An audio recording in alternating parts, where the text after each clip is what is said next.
So today we're going to look at dual language learners with language disabilities, and it's a presentation grounded in research. I really cannot pronounce these names, but listed there.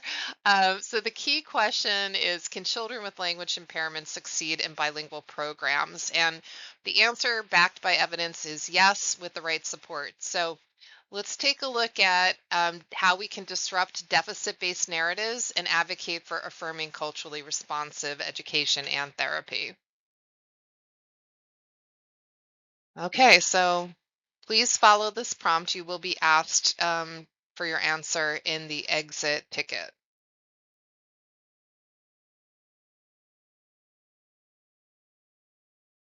So, one of the toughest problems in education is how to support young children with language disabilities from culturally and linguistically diverse backgrounds. So, most existing supports are monolingual and Eurocentric. So, these children often receive fragmented or inappropriate services.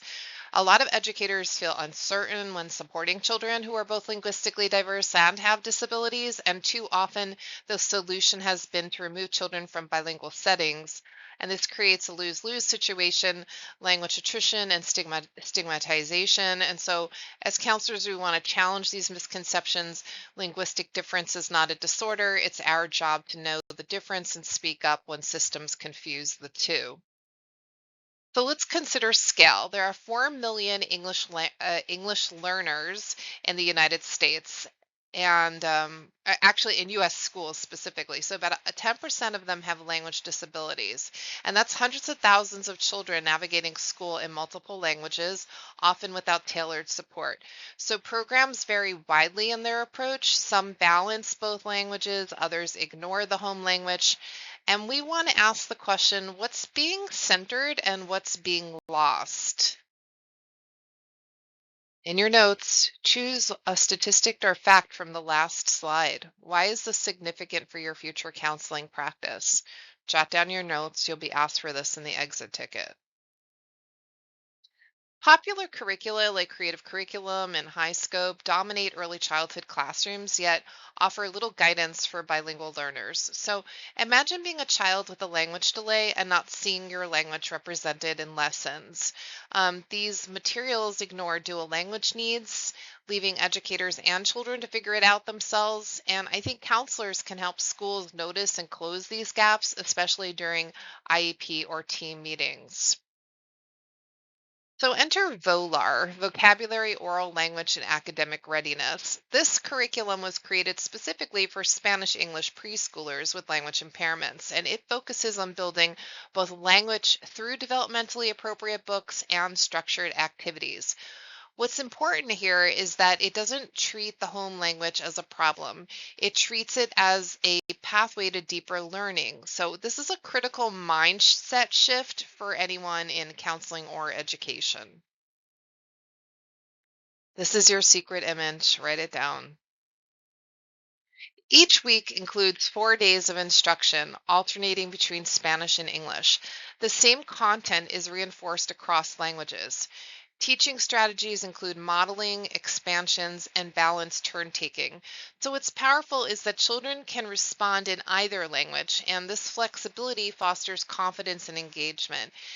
In our own sessions, allowing clients to switch languages if that's a possibility, especially when expressing emotion, can be affirming and therapeutic. Add to your notes, how could I incorporate code switching or language flexibility into my own counseling practice? Write down your answers. You'll be asked for this in the exit ticket. So Volar, as I mentioned, alternates between Spanish and English, and in this case across a 4 day instructional cycle. So, for example, a book like um, La Caperucita Roja is read in Spanish one day and in English the next. um, Treating uh, related vocabulary like bosque and forest. So, instructional strategies include modeling, wait time, and expansion. Children can respond in either language, which builds confidence and honors their linguistic repertoire. And counselors, this can this is basically reinforcing the importance of allowing code switching and embracing translanguaging in session. So the study itself included 107 children, half with typical development, half with language impairments. 9 bilingual teachers were trained to implement the curriculum in Head Start classrooms, and the intervention was integrated, not isolated. So it shows us that large-scale inclusive implementation is not only possible, it's impactful. And as future professionals, we want to learn to advocate for these kinds of embedded supports in our institutions. So the results were clear.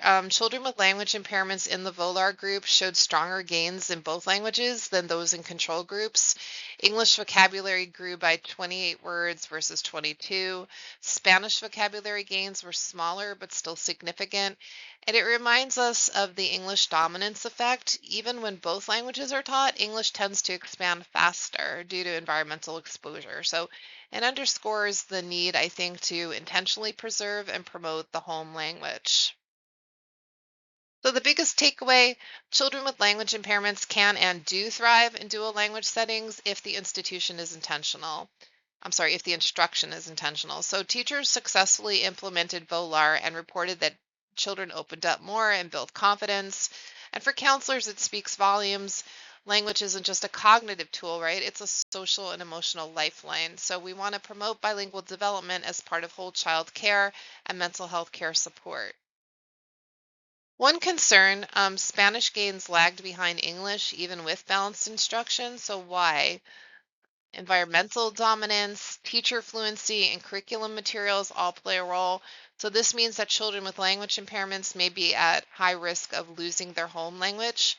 And we want to name this risk explicitly. It's a form of loss that can impact identity, family connection, and emotional well-being. So I think language maintenance is mental health work. I think this study challenges the status quo. Children with language impairments should not be excluded from bilingual education. They can benefit just as much, if not more, from instruction that honors both of their languages.